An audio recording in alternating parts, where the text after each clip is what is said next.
Elena soñó que hacíamos fila en algún aeropuerto, una larga fila. Cada pasajero llevaba bajo el brazo la almohada donde había dormido la noche anterior. Las almohadas iban pasando a través de una máquina que leía los sueños. Era una máquina detectora de sueños peligrosos para el orden público. Yo soy uno de los pocos seres humanos que leyó El Capital. Que leyó El Capital de verdad. Leí la Biblia y leí El Capital. Y además crucé la ciudad de Los Ángeles en 7 horas, caminando. Son 3 récords que tengo. Allá en mi infancia yo estaba convencido de que a la luna iba a parar todo lo que en la Tierra se perdía. Pero los astronautas no han encontrado sueños peligrosos, ni promesas traicionadas, ni esperanzas rotas. Si no están en la luna, ¿dónde están? Lo de Los Ángeles es cierto. Yo estaba en la casa de un cantante muy bueno, Jackson Brown, que es muy amigo mío. Y entonces le dije, voy a caminar, voy a atravesar la ciudad. Se rió, creyó que era una broma, y la atravesé nomás. Atravesé Los Ángeles y llegué vivo. ¿Será que en la Tierra no se perdieron? ¿Será que en la Tierra se escondieron? ¿Será que en la Tierra están esperándonos?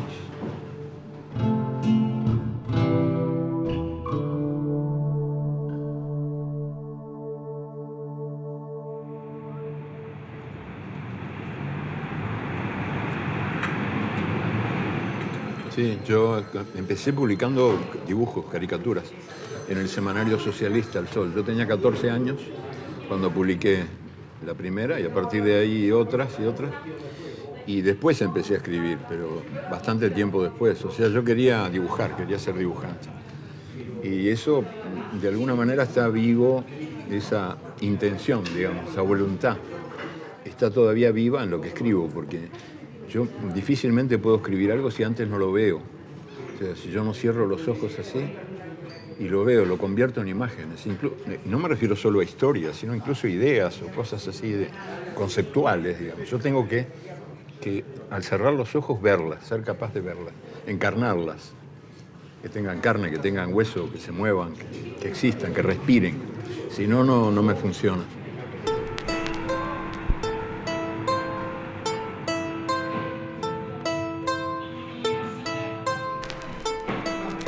Fue aquí en los cafés, en estos viejos cafés, donde yo aprendí el arte de narrar.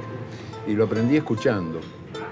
Y escuchaba historias que en los cafés contaban maestros anónimos en el arte de narrar, que es el arte de lograr que una cosa que ocurrió vuelva a ocurrir cuando se cuenta.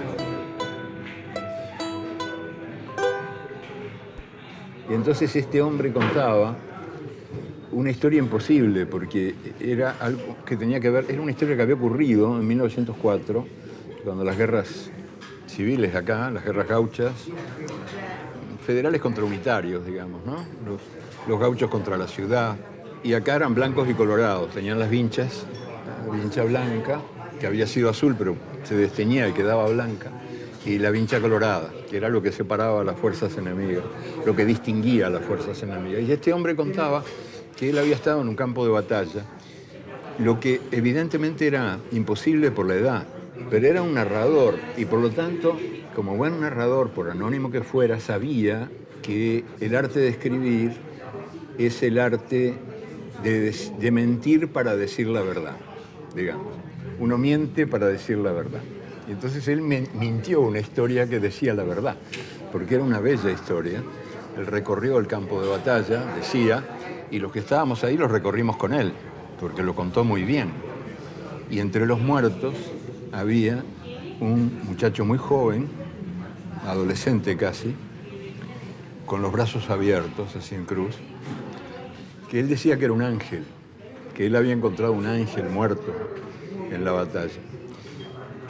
Y este ángel este niño ángel, este joven guerrero, jovencísimo guerrero, tenía una vincha blanca teñida de sangre, donde había una inscripción atravesada por un tiro, por la bala que lo mató. Con trazos así muy elementales, la vincha decía: por la patria y por ella. Y la bala había entrado en la palabra ella. Yo escuché esa historia hace muchísimo tiempo, yo creo que hace como medio siglo o algo así, y me quedó para siempre, como una lección.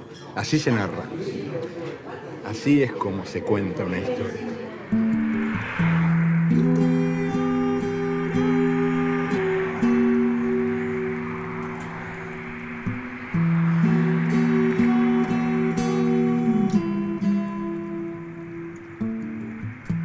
Y eso coincide con lo que te contaba recién de los desafíos, ¿no? Los desafíos que uno siente como escritor. Entonces, el primero que yo recuerdo, así importante para mí, fue en Bolivia, en un pueblito minero que se llama Yayagua. Pasé ahí un tiempito, para mí muy importante. Y entonces me hice muy amigo de los mineros, compartí con ellos muchas historias y llegó la noche de la despedida, que me iba. Y entonces me rodearon entre todos así y me dijeron: hermanito, ahora dinos cómo es el mar. Y yo sabía que ellos nunca iban a ver el mar, jamás, porque iban a morir temprano, pero además porque estaban muy lejos del mar y no podrían jamás pagarse el viaje para ver cómo era el mar. O sea que yo tenía que llevarles el mar a ellos, a través de las palabras que yo fuera capaz de encontrar, que iban a ser palabras capaces de mojarlos.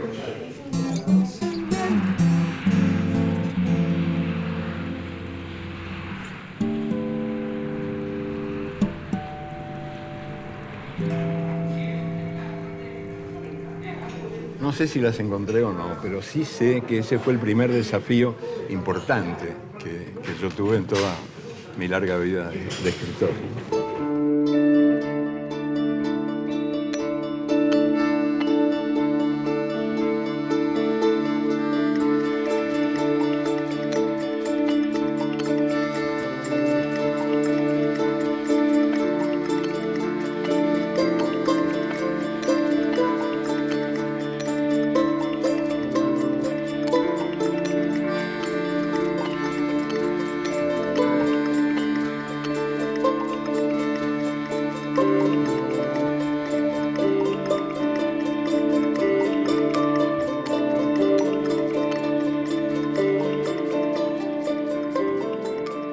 Yo fui formado en los cafés, como te digo. Los cafés fueron mi universidad, ¿no? En realidad yo tuve poca educación formal, 6 años de primaria, 1 de secundaria, nada más. Trabajé desde muy temprano y en los cafés me formé. Este es el más antiguo de todos los que quedaron vivos. Es el único que queda. Los otros fueron demolidos, por lo que llaman la piqueta fatal del progreso, ¿no? Porque, claro, estarse horas con un cafecito o algo no es rentable, entonces estos son lugares de algún modo condenados. Y es una pena, porque son lugares donde todavía hay gente dispuesta a perder el tiempo, ¿no?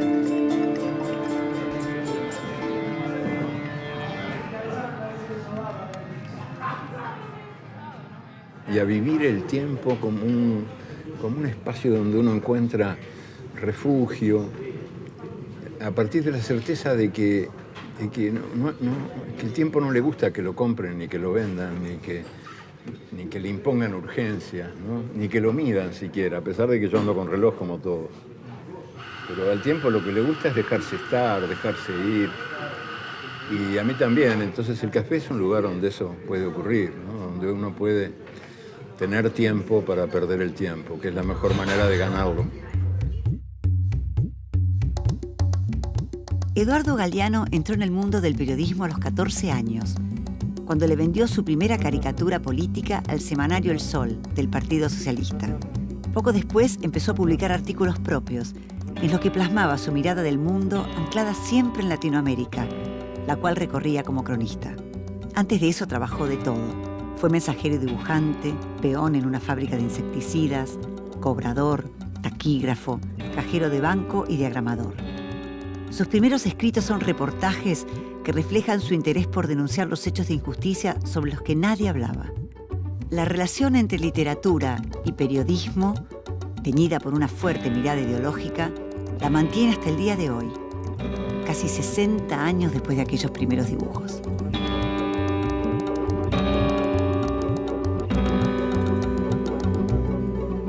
Yo tenía dos religiones cuando era chiquito y las dos intensísimas, el fútbol y la católica.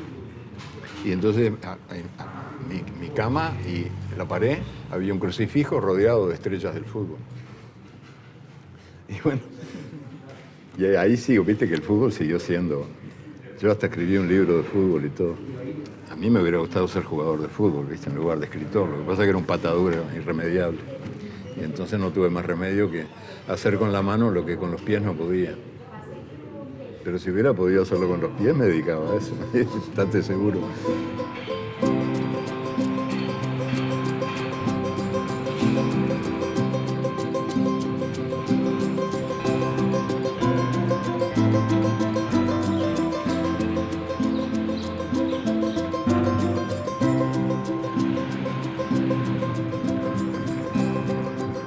Por suerte todavía quedan jugadores como Messi, como por suerte unos cuantos más, capaces de jugar como si estuvieran jugando en el campito, en el potrero, como si fueran niños jugando en el potrero, con esa alegría que transmiten, ¿no? Esa cosa contagiosa, linda, que no han perdido ese placer de jugar, por el puro placer.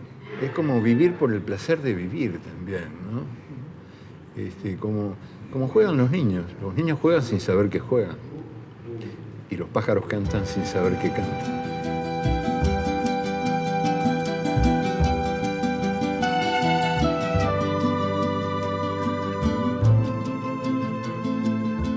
Marcha era un semanario que fue un semanario estupendo, dicen los entendidos que fue el mejor que se ha publicado jamás, el mejor periódico de la historia latinoamericana, con una concepción del periodismo independiente, muy debida en gran medida a su fundador y al que fue su director hasta el final, don Carlos Quijano, que creía en la independencia para pensar, para sentir, para vivir, y que nos inculcó a los que trabajábamos con él esa especie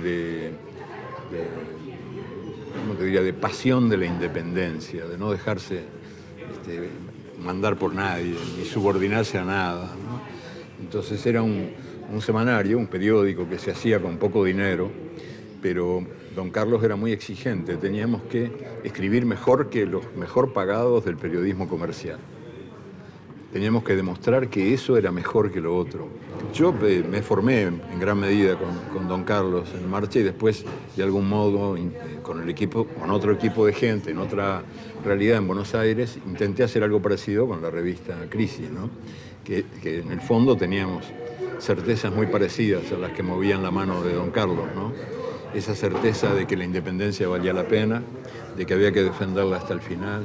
Después dirigí un diario también durante 3 años y medio, se llamaba Época, un diario también independiente, de izquierda, en el Uruguay, donde nadie ganaba nada, o sea, todos vivíamos de otras cosas. Lo hacíamos por la camiseta, entonces la redacción a veces tenía 500 periodistas y a veces 5. Yo era el director y hacía la página editorial y hacía el horóscopo y hacía a veces crónicas de deportes, a veces policiales, lo que viniera, cualquier cosa. Y esa fue una gran escuela de periodismo que hubo en el Uruguay, el diario Época. Pero la independencia siguió siendo un objetivo que a mí no me abandonó nunca, sigo creyendo en la independencia. Que nadie te venga a decir cómo tenés que pensar, cómo tenés que vivir, qué es lo que tenés que decir, qué es lo que no tenés que decir. Yo sigo siendo en eso bastante anarco. Defiendo a muerte mi derecho a ser yo mismo.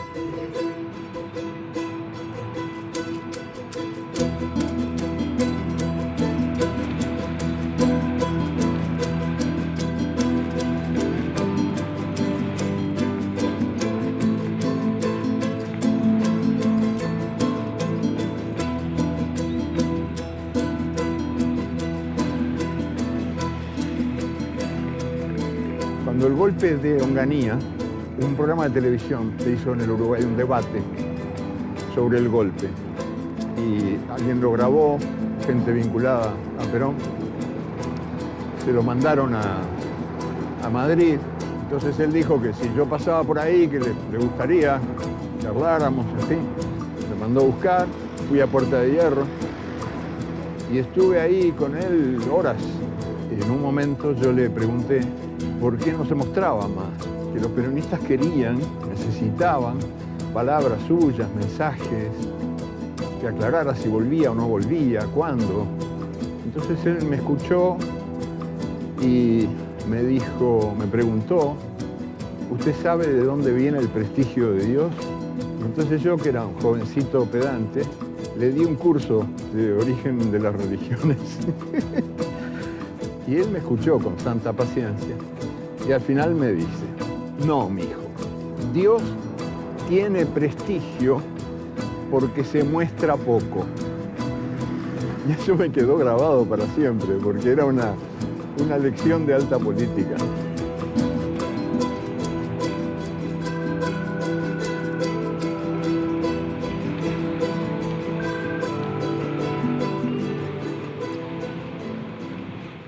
Sí, me voy, tuve un tiempo de exilio, sí. Estuve preso un tiempito, un poquito, por suerte.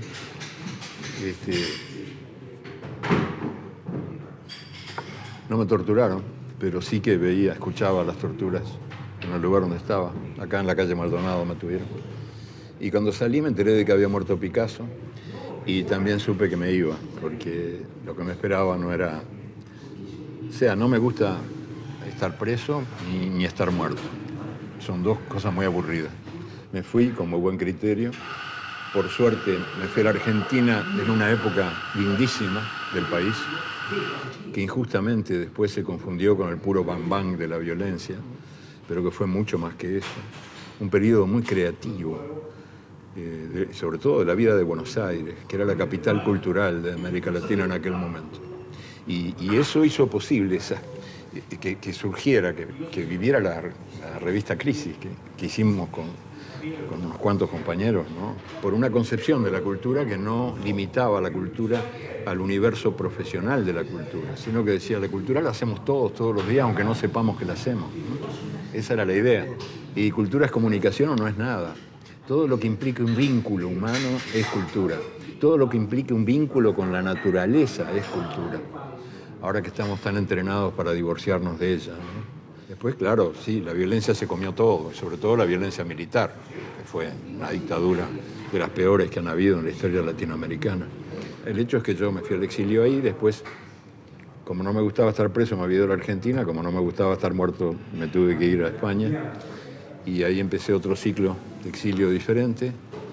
Escribí Memoria del Fuego, la trilogía, los 2 primeros tomos. Y bueno, fue lindo dar esa respuesta, una respuesta de creación. Y el desafío está en convertir ese tiempo horroroso en algo que sea creativo y luminoso. Bueno, el hecho es que viajando mucho, me metí mucho en las bibliotecas, a veces buscando datos que no eran importantes, pero eso, que era el inconveniente, era también la virtud del libro, del proyecto, de la aventura. Galeano es un enamorado de la vida en todas sus expresiones. Dijo alguna vez que el arcoíris que más le gusta es el de la tierra, no el del cielo, y que este ha sido mutilado. Se han tapado colores hermosos, fuertes, llenos de vida. Se han apagado luces que emitieron culturas durante siglos, tamizado por una única tonalidad dominante que no hace más que limitar la diversidad a un mundo monocromático, tristemente monocromático. Pero hoy festeja y participa activamente en el periodo fecundo y de transformación que vive Latinoamérica. Es maravilloso ser testigos de las consecuencias que muchos años después tuvieron algunos de sus libros, como Las venas abiertas de América Latina y Memorias del Fuego. Textos ineludibles en la formación de los dirigentes políticos del continente. Textos que le devolvieron el abanico cromático al pueblo latinoamericano.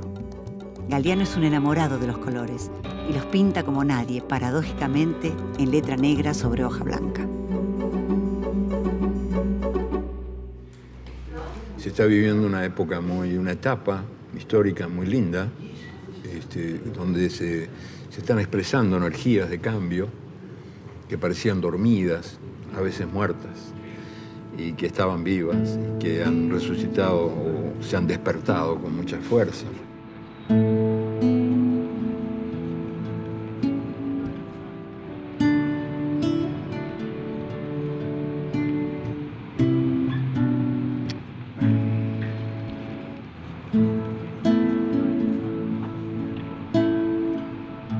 Se ha avanzado también bastante, te diría que mucho, en la recuperación de la dignidad nacional. Nosotros vivimos largos tiempos de humillación como países, ¿no? Países humillados sobre todo por los organismos llamados internacionales, por eso que llaman Comunidad Internacional, que es un club de guerreros y banqueros. Viviendo en Estados Unidos y era una entrevista con Amy. Sí. Claro, Amy Goodman. Sí. Te escuché pero cuando hablaste. ella es una maravilla. Es impresionante. Yo la escucho casi todos los días. Es una heroína esa mujer. Sí, qué bárbara. Siempre desde acá y te escuché cuando hablaste de Obama, cuando él Sí, cuando lo acababan de elegir. Qué bárbaro este Obama, ¿no? Le dan el Nobel de la Paz y lo celebra con un discurso de homenaje a la guerra, está loco. ¿Cómo va a hacer eso? Es un bárbaro. Sí. No puede hacer eso, incluso por respeto. No cuesta nada. Entonces, bueno, los humillados ahora han sabido elegir o están sabiendo elegir bastante mejor, ¿no? Entre los indignos y los indignados, que hoy por hoy es la única frontera en la que creo, ¿no? Yo no creo mucho en las fronteras del espacio ni en las del tiempo, pero sí que creo en la frontera que separa a los indignos de los indignados.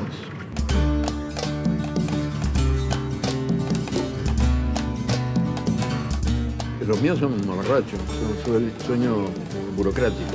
Una discusión con un funcionario en un mostrador que me dice que tengo que llenar ese formulario y yo no sé cómo se llena. Ese es un sueño mío típico. Por eso yo se lo robo a mi mujer, a Elena Villagra, que es la reina de los sueños, que sueña unos sueños prodigiosos. Yo los escribo, pero siempre citándola, o sea, no se los robo. Pero lo que pasa es que los sueños son tan bellos, tan hermosos, que me humillan en cada desayuno.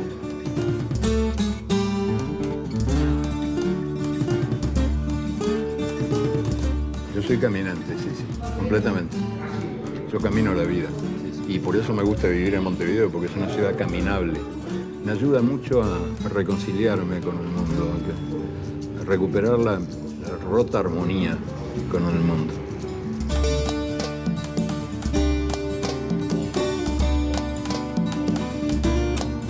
Y después caminar, porque caminando me ahorro una fortuna en psicoanálisis. Claro, es el origen de una pequeña fortuna que yo voy acumulando, no creas.